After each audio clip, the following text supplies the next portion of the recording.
ময়মনসিংহ ৪ সদর আসনে সব শ্রেণী পেশার মানুষের সমর্থন পেতে জোর প্রচারণায় নেমেছেন প্রার্থীরা। গণসংযোগ, পথসভা আর নির্বাচনী অঙ্গীকারে ভোটারদের মন জয়ের চেষ্টা চলছে। ব্রহ্মপুত্র নদ দ্বারা বিভক্ত ময়মনসিংহ ৪ আসন, একদিকে আধুনিক শহর, অন্যদিকে গ্রামীণ জনপদ। শহর ও গ্রামের সুযোগ সুবিধার এই বৈষম্যই যেন বড় প্রশ্ন হয়ে দাঁড়িয়েছে ভোটারদের কাছে। নুডলস খান নাই তো নুডলসই খান নাই।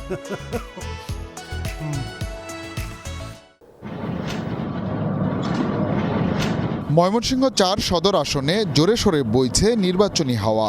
একদিকে প্রার্থীরা ভোটারদের কাছে টানতে ব্যস্ত, অন্যদিকে প্রশাসনের পক্ষে হা ভোটের পক্ষে চালানো হচ্ছে প্রচার। কেমন প্রার্থী চান তরুণ ভোটাররা? প্রথমবার কাকে নির্বাচিত করে সংসদে পাঠাবেন জানালেন তাদের ভাবনার কথা। আমি যেন গর্ব করে বলতে পারি যে না, আমি বাংলাদেশে বসবাস করি, আমার দেশ চুরের দেশ না, যে কিছু লুটপাট করে অন্য একটা দেশে চলে যাবে এরকম যেন না হয়। সঠিকভাবে যেন ভোট দিতে পারি এবং নির্বাচনে কোনো মারামারি, কোনো হানাহানি আমরা চাই না। ব্রহ্মপুত্র নদ ভাগ করেছে এই আসনটিকে, এক পাশে শহর, অন্য পাশে গ্রাম। চর ঈশ্বরদীয়ার এই সড়কটি বলে দেয় কেমন আছে এখানকার মানুষ। দীর্ঘদিন এই রাস্তা অযত্ন অবহেলায় পড়ে থাকার কারণে গাছের পাতার রং সবুজ থেকে তামাটে হয়ে যাচ্ছে। তাহলে এখানে জীবিকা নির্বাহ করা সাধারণ মানুষের জন্য কতটুকু কষ্টকর তা বোঝাই যায়। সদর আসনের রাস্তাঘাটের এই ভোগান্তি দীর্ঘদিনের। কৃষি নিয়েও আছে সমস্যা, তাই ভোটাররা বলছেন দেখে শুনে প্রার্থী নির্বাচন করবেন তারা। আমরা সরকারের কাছে বাদ চাই না, কোনো কিছু চাই না, আমরা রাস্তাঘাট উন্নত চাই। ফুলাফান্ডি স্কুলে লেখাপড়া করাই এটাই আমরা শান্তি আর কি। আমরা কই যে দেশ উন্নত হোক, আমরা শান্তিতে কাম কাজ করে খাইতে পারি।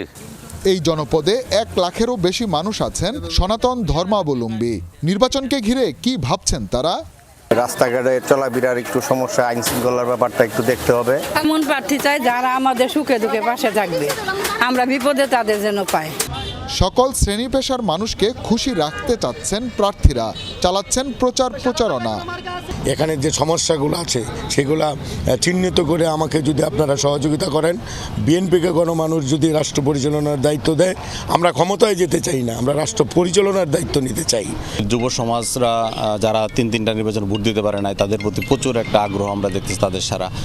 আমাদের নারী ভোটাররাও প্রচুর আগ্রহ নিয়ে এবার ভোট দিবে। তারা পুরাতন বন্দোবস্ত বাদ দিয়ে তারা নতুন বন্দোবস্তের দিকে যাবে। সবকিছু মিলে ময়মনসিংহে যদি কওমি মাদ্রাসা অধ্যুষিত এলাকা, দাওয়াত তবলিগের এলাকা এবং আমার দীর্ঘদিনের পরিচিতির কারণে আমরা শতভাগ আশাবাদী যে ইনশাল্লাহ এই আসনে ইসলামী আন্দোলন বাংলাদেশ হাত পাখা বিপুল ভোটে ইনশাল্লাহ জয়লাভ করবে। সদর আসনে ৬,৯৫,৩০৬ জন ভোটারের কাছে ভোট চাচ্ছেন ৯ জন প্রার্থী। সাম্প্রদায়িক সম্প্রীতির অনন্য মেলবন্ধনের ঐতিহ্য আছে ময়মনসিংহ ৪ সদর আসনে। আসছে সময়ে এই আসন থেকে এমন একজন নেতা নির্বাচিত হয়ে আসবেন যারা এই ঐতিহ্যকে অটুট রাখবেন এবং এলাকার উন্নয়নে কাজ করে যাবেন, এমনটাই প্রত্যাশা ভোটারদের। হুসাইন শাহিদ, যমুনা নিউজ, ময়মনসিংহ।